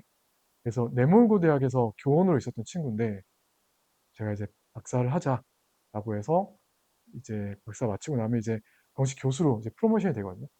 정말 잘합니다, 사실. 그러니까 이제 우리나라에서도 좀 있으면 좋겠는데 사실 섬유과학과라는 이름 타이틀도 많이 없어졌기 때문에 사실 제가 이제 하고 싶은 연구를 할 수 있는 이 인재를 뽑기에는 조금 이제 힘든 경우가 있어서 섬유 쪽 사람은 무조건 있어야 되거든요. 물론 경북대 학생도 항상 받고요. 그래서 이제 이 학생이 상당히 지금 잘하고 있습니다, 사실. 그다음에 이제 윈도우 필름도 계속 하고 있고요. 그럼 사실 저는 화장품도 관심이 있습니다, 사실. 그러니까 어떤 특정한 빛을 컨트롤한다고 하면 이제 선스크린, 그러니까 선크림을 이제 만들 수가 있거든요. 그래서 이제 선크림에 대한 연구도 하고 있습니다. 여기 이제 논문에 나왔고 이거는 지금 서브밋을 했습니다. 그래서 가시광을 터치하지 않고 UV만 딱 차단할 수 있는 이런 뭔가 광학적 메커니즘을 활용해서 무분자, 스트럭처를 활용해서 실제 선크림을 이제 만듭니다. 그러니까 세타필 사가지고 세타필에 저희가 개발한 이 인그랜드 섞어서, 그러니까 제가 이제 이런 마인드를 갖고 있으니까 학생들한테도 전달이 되는 것 같아요. 그러니까 제가 절대 이런 피규어 만들려고 하지 않았거든요. 근데 논문에 쓰는 피규어인데 여기 SPF라고 해서 마치 우리가 이걸 개발한 것처럼 선스크린 하나를 달아서 붙더라고요. 그래서 선크림에 대한 연구도 하고 있습니다. 그래서 빌딩 소재에 대한 연구도 하고 있고요. 좀 더 파장을 커팅을 해서 좀 더 이제 쿨링이랑 워밍을 극대화하자. 저희는 항상 떨머 테스팅을 진행을 합니다. 옥상에 가서 한다든지, 그러니까 저희가 실제 개발한 소재가 얼마만큼의 쿨링이 있는지 실제 벽에 붙여보기도 하고, 실제 실증을 하는 것까지 다 진행을 합니다. 실증이 확인이 돼야지만 저희가 이제 연구로서 이제 퍼블리시하고 마찬가지 특허도 같이 출원을 하고 있습니다. 이게 최근에 이제 아마 정혜란 본부장님이 아실 텐데 저희 중기부 과제, 그러니까 제가 과학에 너무 관심이 있어서, 근데 이제 전라북도에는 그린하우스가 많아서 그린하우스에 이런 과학을 한번 담아보자라고 하는 연구를 작년에 했었습니다. 이거는 올해도 계속 지속적으로 하고 있고요. 제가 조금 관심 있게 보는 아이템이기도 하고, 이때는 이제 경석 케미컬이랑 진행을 했었습니다. 그린하우스도 과학적으로 옵티마이즈 안 됐거든요. 그러니까 정말 가시광에 딱 쓸 수 있는 영역에 해당하는 빛만 초과시키고 나머지는 막고, 그래서 그린하우스에 있는 이 플랜트를 이 더멀 컴포트, 열쾌적성을 이 생물들한테 주자. 그렇게 되면 작물에 영향을 줄 거다라고 하는 연구를 작년에 했었습니다. 이거는 제가 지속적으로 조금 하려고 하고 있습니다. 그러니까 전라북도에 특화돼 있게 좀 연구를 좀 하고 싶어서 이제 이런 것들을 땅에 뿌리는 형태로 만든다든지 다양한 형태로 좀 연구를 하려고 하는 걸 하고 있습니다. 그러니까 저희는 이제 피지컬 AR라고 많이 하는데 센서 진짜 많이 씁니다. 이런 거 쓸 때 이 안에 모든 센서 다 담거든요. 토양 센서, 토양 습도 센서, 온도 센서, 이 밖에 WS 시스템이라고 뭐 온도 센서, 습도 센서, 태양빛 어떻게 온다 센서, 막 어떻게 오는지 레디에이션 측정하는 센서, 그런 것들 다 특정을 해서 특정을 한 다음에 저희가 갖고 있는 소재가 얼마만큼의 프로퍼티 갖고 있는지, 얼마만큼의 쿨링을 갖고 있는지 이런 것들을 실시간으로 저희가 측정을 합니다. 그 모든 센서를 다 붙여서. 그래서 학생들이 빠르게 이제 실험할 수 있게 이제 학생들이 앱으로 들어가면 이게 다 보여요. 다 센싱이 다 연결이 돼 있기 때문에 요새 워낙 센서가 잘 나와서 센서를 개발하는 건 아니고요. 그러니까 센서를 활용해서 이 저희의 소재를 실증하는 연구는 지속적으로 하고 있습니다. 이것도 마찬가지로 섬유 200%에 대한 실험을 진행을 하고 있는 하나의 이제 이그젠플입니다. 바이오, 이거는 좀 더 동떨어진 얘기긴 한데, 이제 바이오에 대한 연구도 제가 지속적으로 하고 있습니다. 이거는 이제 메타 머터리랑 좀 다르긴 한데, 이거는 이제 정말 조그만한 타이니한, 그러니까 정말 3, 40나노 해당하는 구멍을 하나 만들고, 거기에 DNA라든지 단백질을 흘렸을 때 어떤 전류값이 바뀌는지, 이제 그걸 측정을 해서 이 전류값으로 어떤 물질이 지나갔다라고 하는 거를 판별할 수 있는 이 플랫폼, 나노포 시스템을 저희가 지금 만들고 있습니다. 그러니까 유기소재 섬유공학과는 다채롭게 한다. 유기 소재에 좀 많이 포커스가 될 거예요. 유기 소재에는 바이오도 들어갑니다. 제 원래 전공이 바이오 구분자입니다, 사실. 근데 이제 박사 때부터 조금 과학을 하기 시작해서 사실 과학 전문가는 아니고요. 그러니까 전문가가 아니니까 정말 전문가인 것처럼 얘기를 하거든요. 사기꾼처럼. 근데 광학을 제대로 배우지는 못했어요. 박사 때부터 정말 하고 싶어서 혼자 공부한 거고, 제 이제 메인 딱 필드는 고분자입니다. 근데 그중에서 학부 석사 때는 바이오 구분자를 좀 많이 했어가지고 사실 이런 분야가 좀 더 메인이긴 한데, 스타트업을 했을 때는 돈 되는 건 다 해야겠다는 생각에 그때부터 좀 분야가 많이 넓어진 것 같습니다. 그래서 과학도 하고 있고 뭐 여러 가지 이렇게 하고 있습니다. 그래서 이런 분야도 유기술 섬유공학과는 유기소재에 관련된 모든 걸 다 하고 정말 뭐 오싹다식한 분들이 많이 있는 좋은 학과다라는 걸 좀 기억해 줍사 요것도 하나 슬라이드를 담았습니다. 저희 학생들입니다, 여러분. 저는 외국인 되게 좋아합니다. 저는 해외에 오래 있었기 때문에 저도 외국인이었거든요. 그 외국인에 대한 이제 그 벽도 없고요. 그리고 솔직히 말씀드리면 외국인 진짜 열심히 합니다. 그러니까 제가 외국인밖에 뽑을 수 없어서 외국인을 뽑는 거 절대 아닙니다, 여러분.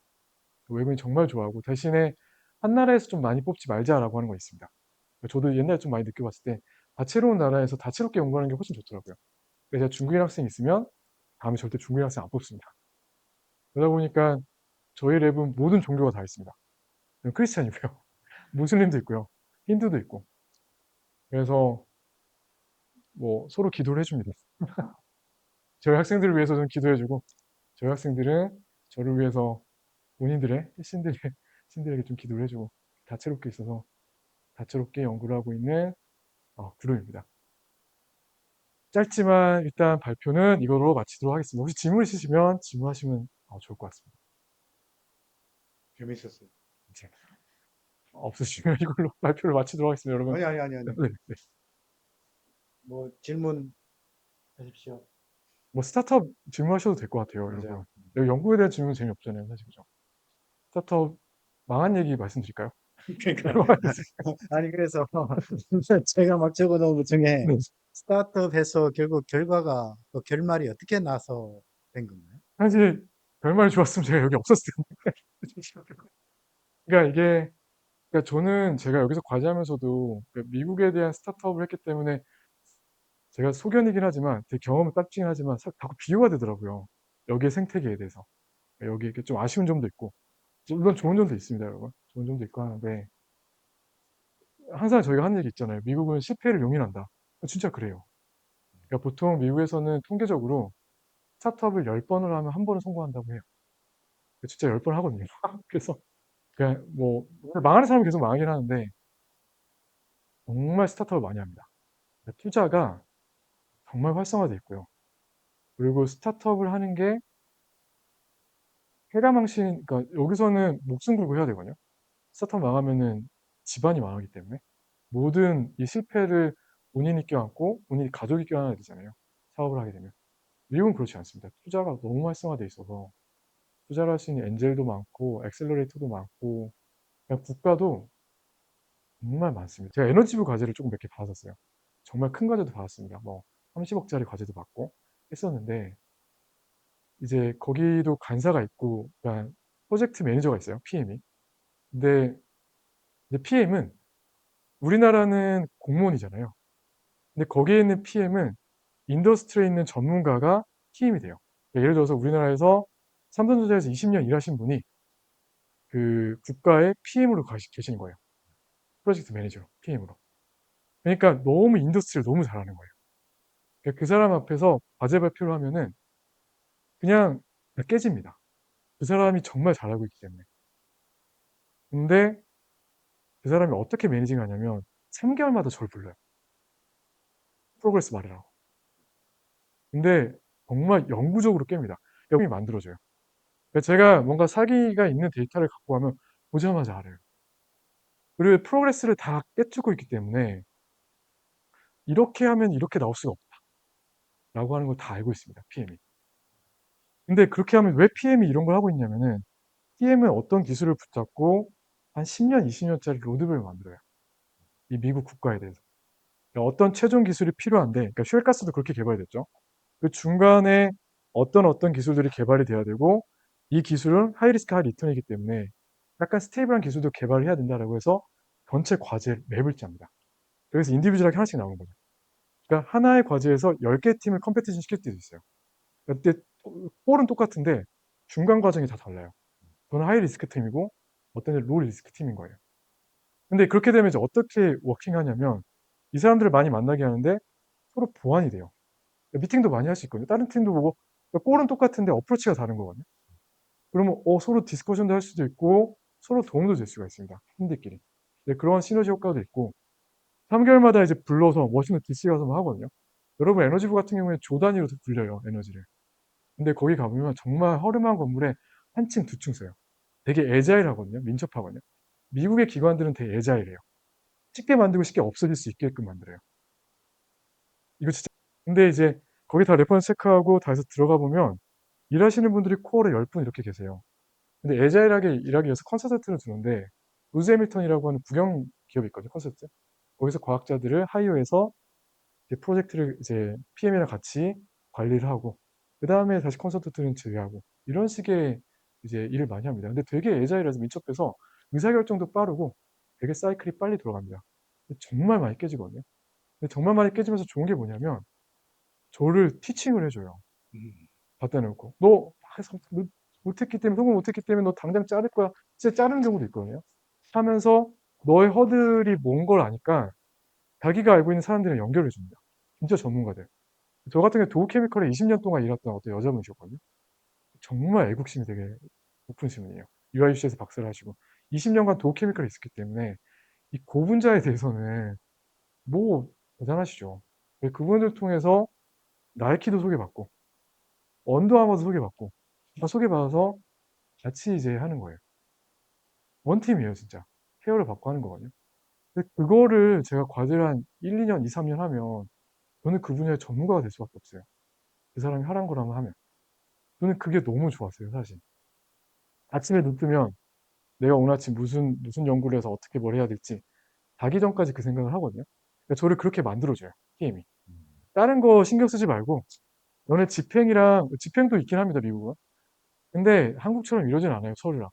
정말 네가 온전히 연구랑 이거를 어떻게든 개발할 수 있게끔 너의 모든 힘을 그거에만 집중해 줘라고 해 줍니다. 근데 그게 이제 안 되는 사람은 이제 과제 못 하는 건데 저는 그게 너무 잘 맞았어요. 그때 정말 많이 성장을 했거든요. 결국 없어졌습니다 회사는. 없어졌어요, 지금? 제가 이제 들어오고 나서 한 2년 뒤에 없었어요. 네. 근데 전 뭐 되게 건방진 얘기지만 제가 키 멤버였고 음. 그런 것도 있고 뭐 마음이 잘 맞는 사람끼리 잘 모여서 이제 하는 것도 있었고 음. 네. 혹시 인제 음. 아까 지금 연구에 대해서는 뭐 네. 깊이 있는 거는 잘 모르겠지만 네. 어쨌든 아주 필요하고 뭐 중요한 연구를 하신다는 거는 충분히 이해가 인제 저는 돼 가지고 좋은데, 아까 인제 이게 한국에 우리 학교에 오셔서 이제 혹시 우리나라의 기업이라든지 아니면은 또는 뭐 아까 말하는 세계적인 어떤 뭐 나이키나 뭐 이런 회사들하고도 한 뭐 그런 과제들도 혹시 있는지요? 저는 이제 큰 기업들이랑은 아직 못 해 봤는데 사실 생태계가 한국은 그렇지 않거든요. 큰 기업들이 하려면 좀 더 영구적으로 어프로치하다기보다는 약간 커넥션을 좀 더 움직여야 되는 것 같긴 한데 전라북도 와서는 정석케미컬도 같이 했고요. 아, 정석케미컬이랑 같이 한 정신이니까. 거고 저는 진짜 기업을 되게 좋아합니다. 사실 생겨나 있었을 때는 기업들이랑 정말 많이 했거든요. 정말 여러 기업들이랑. 그래서 그런 약간 리스트는 좀 있습니다. 네. 이제 어떤 기업들은. 왜냐면 이제 기업은 저는 정말 좋아합니다. 아니 네. 인제 우리 거기 원래 익산이 네. 그 섬유 산업에 뭐 옛날에 엄청 많이 발전을 맞습니다. 지금 했고, 셀록스, 지금 현재도 황영광 예. 에코 에코도 있고요. 섬유 에코도 뭐 과제를 같이 한번 연구원도 했습니다. 있고 이렇게 하지 않습니까? 네. 혹시 인제 교수님이 인제 고런 쪽에 뭔가 음. 같이 협력을 하는 음. 뭐 그런 사례가 있으면 좀 말씀을 해 주시면. 네. 에코는 사실 여기 과제는 에코랑 같이 있습니다. 요 과제랑 요 과제.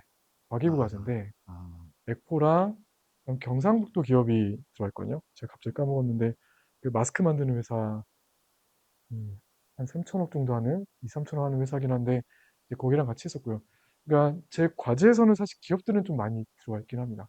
그 전라북도 기업도 지금은 저희 학생 통해서 데크카본 아마 이제 아. 본부장님 갔을 때 백화사본. 이제 데크카본도 같이 하고 있고 야. 기업이랑 하는 거는 저는 되게 그러네요. 좋아해서 음. 사실 그냥 저는 그냥 거꾸로 시작을 했거든요. 스타트업에서 정출원에 갔다가 학교에 왔기 때문에 보통 이제 거꾸로 많이 하시잖아요. 학교에 있다가 스타트업 하시는데 상업화 기술을 되게 중요하게 생각을 합니다. 솔직히 네. 말씀드리면. 그러니까 논문 쓸래 상업화하려면 상업화를 선택할 것 같고 솔직히 말씀드리면. 그러니까 이제 아. 제가 약간 그런 마인드가 있으면 학생들도 결국 그렇게 되더라고요. 근데 결국 밸런스가 중요한 것 같긴 한데 너무 학문적이게는 하고 싶지 않습니다. 솔직히 말씀드리면. 네. 충 충분히 또 이게 학문적인 것 같기도 하고요. 그래서 네. 너무 훌륭하신 것 같습니다. 근데 네. 하여튼 어 이게 이제 조금 이제 또 다른 이제 아까 내용 중에, 네. 그러니까 지금 현재 인제 많은 인제 기능성의 섬유 인제 어떤 분을 이렇게 개발한다라고 하는데, 이렇게 인제 하게 되면 그 섬유에 대한 예를 들어 유해성이라든지 네. 이런 거는 없습니까? 예를 들면 아까 막 그 네. 마스크라든지 뭐 이런 경우가 있는데 네네네. 만약 기능성으로 음. 개발이 된 거다라고 아니면 음, 음, 아까 셔처 같은 거가 있다고 하면 음. 그런 이제 기능을 나타내기 위해서 아까 무슨 뭐 파티클이든지 뭐라든지 뭐 섞게 되면 아마 인체에 어떤 영향을 미치는 거 이런 거 이제 저는 조금 이제 맞습니다. 오히려 막 그 걱정이 되더라고요. 새로운 막 맞아요. 기능에 뭐 맞습니다. 섬유가 나오면 '저거 입어도 돼?' 라는 이제 음. 어떤 걱정이 되는 그런 너무, 측면에서 너무 중요한 말씀이세요. 사실 아디다스랑 일할 때 어느 정도 소재에 대한 검증을 저희가 좀 했었거든요. 근데 소재에 대한 연구를 되게 많이 했었는데, 결국 저희가 쓸 수 있는 소재는 좀 한정적이긴 합니다. 그리고 거기 이제 뭐, 말씀드려도 괜찮겠는데, 알루미늄이라든지, 음. 이런 거는 활용이 가능하거든요. 뭐, 알루미나라든지. 근데 뭐, 정말 레어한 메탈이라든지 이런 것들은 활용하면 안 됩니다. 근데 저희가 광학을 할 때 보통 저희는 이제 인비디드 방법을 많이 쓰는데, 컴포짓 형태로 만드는 걸 많이 쓰거든요. 그러니까 뭔가 섬유 안에 이런 것들을 담아서 광학을 발현시키는 이제 이런 연구를 많이 하는 이유가, 사실 이런 것들은 이제 레이어를 만드는 거거든요, 서페이스에. 그럼 섬유에도 뭔가 코팅이 되게 되면 광학적으로 좀 더 재미난 게 나올 수도 있긴 한데, 사실 톡시시티 문제를 피할 수가 없습니다. 그러니까 염색이 그런 부분을 가장 많이 봐야 돼요. 근데 안에 담지하게 돼 있다고 하면 이제 약간 거기서는 이제 어느 정도 톡시시티 문제는 많이 해결될 수가 있습니다. 근데 그럼에도 불구하고 사람들이 이제 염색을 하는 이유가 이 프로세스가 훨씬 더 필수가 있어요, 코팅만 벌면. 섬유를 다 만들고 딱 뭔가를 뿌리게 되면 광학 특성이 나오는 거예요. 프로세스 면도 훨씬 더 쉽긴 한데, 저희가 뭔가의 파티클을 담는다고 하면 이거를 만들어서 펠레타이징 시켜서 어떤 고분자의 복합체를 만든 다음에 그걸 스피닝을 해야 돼요. 그래서 섬유로 만들어야 되는 거거든요. 그럼 여기는 조금 테크닉이 필요합니다. 왜냐하면 제가 담지하는 이 소재가 컨트롤이 안 된다고 하면 섬유가 되게 많이 끊어질 수밖에 없어요. 근데 이렇게 담겨 있다고 하면은 독성 문제는 정말 많이 해결됩니다. 근데 물론 첫 번째는 저희가 독성이 없는 소재 후보군으로 이거를 매니징을 하고요. 두 번째는 요런 형태로 만드는 걸로 해서, 사실 독성 문제는 저희가 크리티컬하진 않습니다. 그때 이제 아디다스 때 정말 많이 배웠습니다, 사실. 그전까지는 정말 리서치 단계였기 때문에 별의별 거 다 썼거든요, 제가. 근데 아디다스 딱 보니까 커머셜라이즈 하려고 보니까 컷이에요. 그때 쫙 이제 줄어들었죠, 소재가. 뭐 추가적인 질문 혹시 없나요? 시간 뭐 있어요? 육아 질문하셔도 됩니다. 네. 아니, 너무 재밌었고요. 네, 네, 제, 제, 제 얘기를 계속해서 그렇지만 하여튼 그의 그 인식의 범위를 이렇게 이만큼 넓혀주신 강의였던 것 같습니다. 감사합니다. 감사합니다. 감사합니다.